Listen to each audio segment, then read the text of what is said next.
Imagine a country embarking on a journey of rapid economic growth.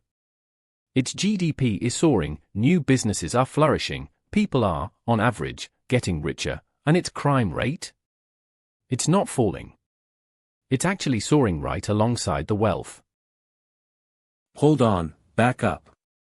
Seriously? That sounds completely backwards.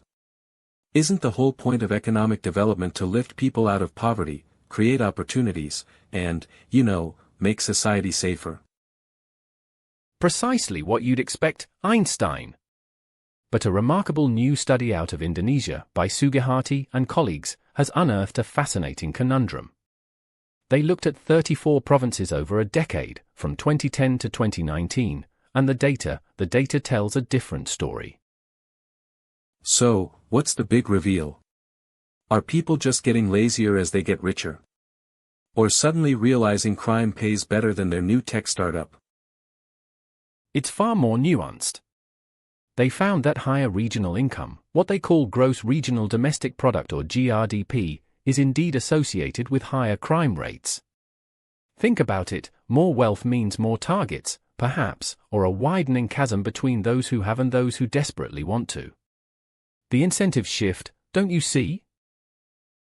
The keeping up with the Joneses effect, but instead of buying a bigger lawnmower, you're acquiring it through less legal means.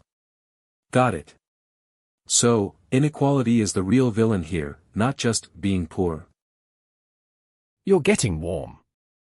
They looked at income inequality in 3 ways: the standard Gini ratio, and then, crucially, the gaps in food expenditure and non-food expenditure between urban and rural areas.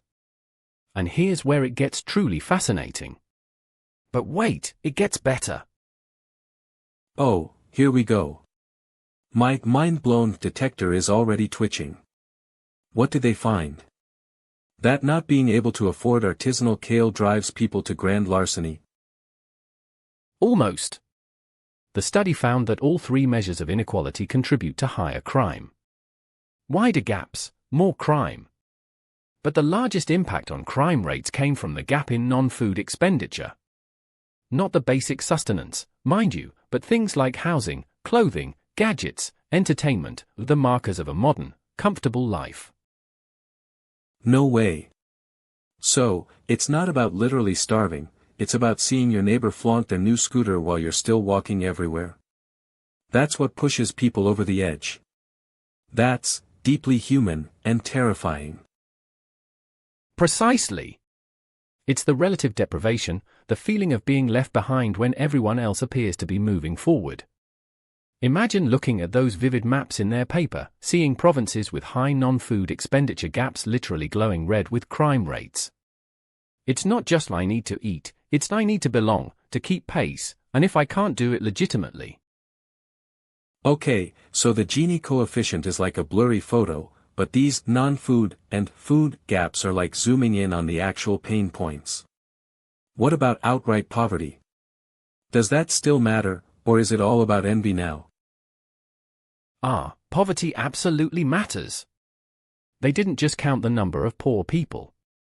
They looked at 4 different indicators, including the Poverty Gap Index and the Poverty Severity Index. These aren't just are you poor or not. They measure how far below the poverty line someone is, and how unevenly that deprivation is distributed. So, it's not just having an empty fridge, but having an empty fridge and knowing you're so far in the hole you'll never climb out. That's a different kind of desperation. Indeed. And they found that the deeper the poverty, the wider the gap, the more severe the deprivation, the higher the crime rates. It's a stark reminder that while relative inequality fuels one kind of crime, absolute, crushing poverty drives another. So, Indonesia is facing a double-edged sword, getting richer, but if that wealth isn't distributed smartly, or if people are left in extreme poverty, crime goes up. What's the big takeaway for policymakers? More cops. More than that. The researchers recommend a multi-pronged approach. Education, for one, significantly reduces crime. Investment, both domestic and foreign, creates jobs and opportunities, also lowering crime. But here's another kicker: Infrastructure spending, if not done carefully, can actually increase crime by fueling rapid, unequal urbanization. So, building a new highway without thinking about the communities it displaces or the jobs it creates for everyone, that's a recipe for trouble. It's not just about building roads, it's about building ladders. Precisely. Targeted social assistance, strengthening policing, improving the judicial system, and most importantly, ensuring that economic growth is truly inclusive. It's about distributing the fruits of prosperity more equitably, so fewer people feel forced into what Becker called rational criminal behavior.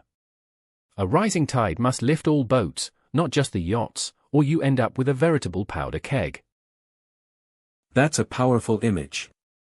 And a stark warning for any developing nation. Wealth without equity is just an invitation to more trouble.